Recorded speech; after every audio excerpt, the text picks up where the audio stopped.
also people, how do you, television obviously has changed, and that back then, I know, I'm going to date myself. There were 3 channels, and it was appointment viewing. There was, and it was traditional talk shows. So how did you look at it, just understanding that when these numbers came in, it wasn't just like, kind of off. This was literally the amount of people tuning in to see Saturday Night every Saturday. Like it was appointment, became appointment TV. You're right. It's so different to the world we live in now. I think obviously Jason does this amazing thing of balancing the chaos with the character in this movie, and time, and that pressure of how of the response is such a big part of the movie. But I think for us playing the not ready for primetime players, like in some ways we were a little sheltered from the chaos. Like our role was to inhabit the space with humor and tell the story honestly of where they were at that night, before ratings, before the show was a massive hit.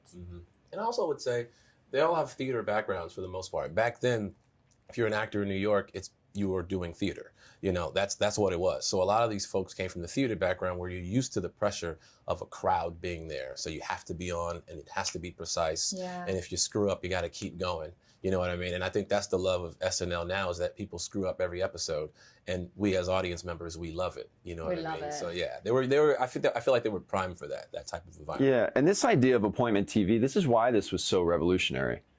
There weren't a lot of options, and to take the risk of putting something like this on television instead of what they had been doing, which were reruns of Johnny Carson.